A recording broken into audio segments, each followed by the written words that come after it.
राहुल गांधी।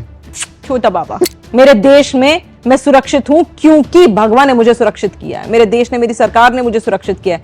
जिस यूपी के मुख्यमंत्री की आप बात कर रहे हैं, जिस भगवाधारी मुख्यमंत्री की बात कर रहे हैं, उस भगवाधारी मुख्यमंत्री की छत्रोछाया में ही मैं सुरक्षित हूं। पहला नाम देश के प्रधानमंत्री नरेंद्र मोदी का। भारत के विकास के लिए ईश्वर का भेजा हुआ दूत, और एक और, मुसलमानों का दुश्मन नहीं। योगी आदित्यनाथ। Super CM. अमित शाह। महाकाल की तीसरी आंख। ओवैसी। देशद्रोह। लिगत अब्बास, इन्हें तो आप जानते ही होंगे, कई बार टीवी पर डिबेट में इन्हें आपने बहस करते हुए देखा होगा।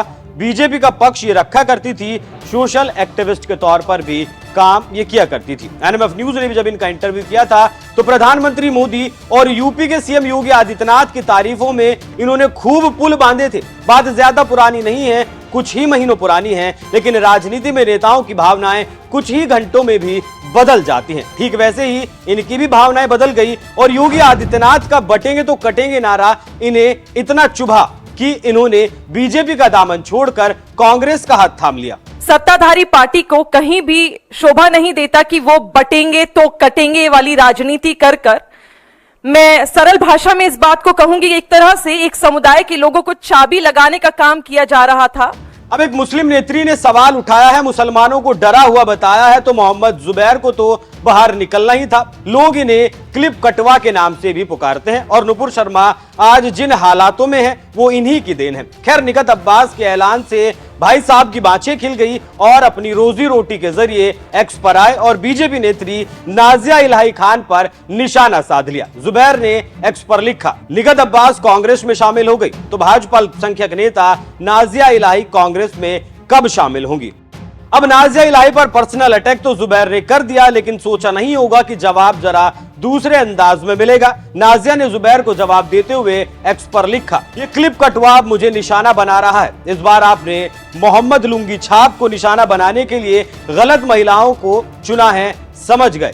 जब एक्स पर ये जंग छिड़ी तो जुबैर के समर्थन में तो लोग ढूंढने से नहीं मिले, लेकिन नाजिया के समर्थन में भारी भीड़ उतर आई। एक यूजर ने लिखा, नाजिया इलाही उस दिन कांग्रेस में शामिल होंगे जिस दिन कांग्रेस के अध्यक्ष रहे राहुल गांधी भाजपा का नेतृत्व करेंगे। 2029 में जुबैर भी बोलेगा, मोदी लाओ बुलडोजर से बचाओ, क्योंकि 2029 में भाजपा के उम्मीदवार योगी आदित्यनाथ ही होंगे। जय श्री राम। एक यूजर ने तो निगत का पुराना ट्वीट ही निकालकर शेयर कर दिया जिसमें वो गांधी परिवार पर हमलावर नजर आई थी। आज से देश भर में सीए कानून लागू हो गया है। अब कल से इटली वाली राजमाता शहजादा और बबली सीए पर केवल 3 ही शब्द बार बार बोलेंगे, लोकतंत्र की हत्या, लोकतंत्र का खालाधीन, लोकतंत्र खतरे में। अब एक झलक लिगत अब्बास की वो भी देख लीजिए जब वो बीजेपी में हुआ करती थी और सीधा गांधी परिवार पर शिकंजा कसा करती थी। गलती राहुल गांधी की नहीं है, गलती राहुल गांधी के पूर्वजों की है, जिन्होंने सीख ही ऐसी दी थी कि सत्ता के लालच में आप देश के 2 टुकड़े कर सकते हो। देश में जो सरहदें खींची वो एक बात थी, लेकिन जब इंसान के टुकड़े हुए उसका हिसाब कांग्रेस पार्टी न तब कर पाई थी न कभी कर पाएगी। धर्म के नाम पर राजनीति करना, धर्म के नाम पर लोगों को बांटना जैसे पेशा बन गया राहुल गांधी का और कांग्रेस पार्टी का। आपने अपने आप से हिंदुओं को तो दूर करा ही है, साथ ही साथ मुसलमानों को भी दूर किया है। क्योंकि जो व्यक्ति अपने आप को यह कहता है कि मैं जनई उद्धारी हूं और फिर भी भगवान श्री राम के अस्तित्व पर सवाल उठाता है, भगवान के भव्य मंदिर अयोध्या के राम मंदिर का विरोध करता है, वो जब अपने धर्म का नहीं हो पाया तो पराये धर्म के लोगों का क्या भला करेगा। मैं उस सोच की तरफ आगे बढ़ रही हूं जो कांग्रेस पार्टी की सोच है। आज कांग्रेस पार्टी की जो परंपरा निरंतर रही है, चाहे वो धर्म निरपेक्षता के साथ काम करना हो, चाहे अल्पसंख्यक और हर समुदाय के लोगों को साथ लेकर आगे बढ़ना हो, कांग्रेस पार्टी का इतिहास रहा है कि इंक्लूसिव पॉलिसीज पे काम करेंगे। तो देश भर में फिलहाल लिगत अब्बास के फैसले की लोग आलोचना कर रहे हैं और जिस बीजेपी के नारे ने उन्हें दर्द हो रहा है कि सबका साथ, सबका विकास और सबका विश्वास मोदी नहीं जीत पाए, तो जरा आंकड़े उठाकर देख लें हिंदुओं की कितनी शोभा यात्राओं पर इनके सभ्य समाज के डरे हुए समाज के द्वारा हमले किए गए हैं। सर तन से जुदा करे गए हैं कुछ लोगों के, उसके बावजूद हमारे हिंदू भाई बहनों ने वो आतंक नहीं मचाया जो और कौम के लोग मचा देते। मैं नाम नहीं लेना चाहूंगी। और दूसरी तरफ बिना वोट के लालच की हर योजना का लाभ देश के हर नागरिक को दिया जा रहा है। एक तरफ सच्चर कमेटी की रिपोर्ट उठाकर देख लें कि किस तरीके के मुसलमानों के हालात उस रिपोर्ट में बताए गए हैं, और दूसरी तरफ आज के मुसलमान के हालात भी वो देख लें और उसके बाद अपनी कसक को अगर निकाले तो ज्यादा बेहतर रहेगा। हालांकि कहा तो ऐसा भी जा रहा है कि दिल्ली विधानसभा चुनाव में टिकट न मिलने की वजह से वो भड़की हुई हैं, और भड़की हुई निकत अब्बास ने आगे और क्या कुछ कहा वो भी सुनिए। मंच पर उपस्थित सभी लोग जिन्होंने आज कांग्रेस पार्टी ज्वाइन करी है, मुझे लगता है ये कहीं ना कहीं एक बहुत बड़ा मैसेज पूरे देश को मिलता है, क्योंकि मैं सबका साथ, सबका विकास, सबका विश्वास कह देने थे, मुझे लगता है कि विश्वास नहीं आता। सत्ताधारी पार्टी को कहीं भी शोभा नहीं देता कि वो बटेंगे तो कटेंगे वाली राजनीति कर कर।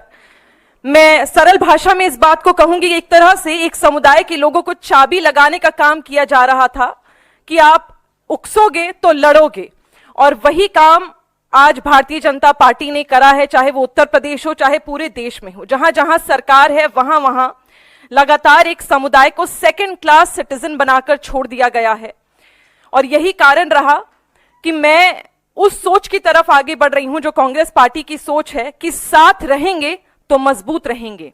उसी को आगे बढ़ाकर आज कांग्रेस पार्टी की जो परंपरा निरंतर रही है, चाहे वो धर्मनिरपेक्षता के साथ काम करना हो, चाहे अल्पसंख्यक और हर समुदाय के लोगों को साथ लेकर आगे बढ़ना हो, हर वर्ग के लोगों को का उत्थान करना हो, उसके साथ मैं आगे बढ़ना चाहती हूं। और मुझे लगता है कि कांग्रेस पार्टी का ये मजबूत मंच हर समुदाय के लोगों को, हर वर्ग के लोगों को हर तरह से समानता का अधिकार भी देता है, अधिकारों की लड़ाई भी करता है, और सबको, हर एक व्यक्ति को, चाहे वो किसी भी धर्म जाति से आता हो, हर एक व्यक्ति को वो मंच प्रदान करता है कि वो विकास का हिस्सा अपने आप महसूस कर सके।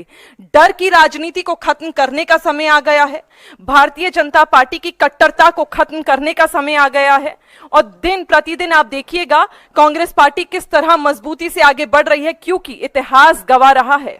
और आज मैं अभी पवन भाई के साथ जब हम बैठे हुए थे तो मैं वही कह रही थी कि आप देखिए, ये बात हमने देखी है कि कांग्रेस पार्टी ने ज्यादा साल शासन किया है और लगातार भारतीय जनता पार्टी ने भ्रष्टाचार का आरोप कांग्रेस पार्टी पर लगाया, पर आप में से कई लोग भारतीय जनता पार्टी के कार्यालय गए होंगे। आज मैं पहली दफा कांग्रेस पार्टी के कार्यालय में आई हूं, और यकीन मानिए वो 5 स्टार कार्यालय था, और इसे कहते हैं पार्टी का कार्यालय। मैंने देखा है कि किस प्रकार 100 करोड़ों का कार्यालय बना दिया, और बनाया तो बनाया जो महीने भर में उनकी जो मेंटेनेंस लगती है उसकी तो मुझे लगता है कहने की जरूरत नहीं है। जो लोग गए हैं उस कार्यालय में वो देखकर जरूर बता पाएंगे। तो भ्रष्टाचार किसने करा है, डर की राजनीति किसने करी है, समुदायों को किसने बांटा है। आज सड़क पर चलने वाला कई मुसलमान डरता है, और मैंने देखा है, मैंने महसूस करा है, और यही कारण है कि आज भारतीय जनता पार्टी से छोड़कर मैं कांग्रेस पार्टी में शामिल हुई हूं।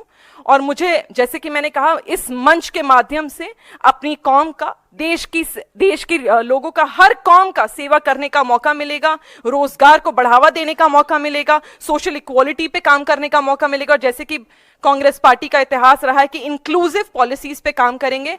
और मैं आभार व्यक्त करती हूं कांग्रेस पार्टी का, कांग्रेस पार्टी के अध्यक्ष श्री खड़गे साहब का, राहुल जी का, प्रियंका जी का, सोनिया जी का, मंच पर उपस्थित सभी लोगों का जिन्होंने मुझे यह मौका दिया कि आज मैं जिस कौम से आती हूं उसी कौम के साथ मुझे एक्सेप्ट भी किया है। और मुझे यहाँ टीवी डिबेट पर जाने से पहले पवन भाई ये नहीं कहा जाएगा कि एंटी मुस्लिम बात बोलकर आइएगा, तभी आप वायरल होंगे। बहुत बहुत धन्यवाद आपका।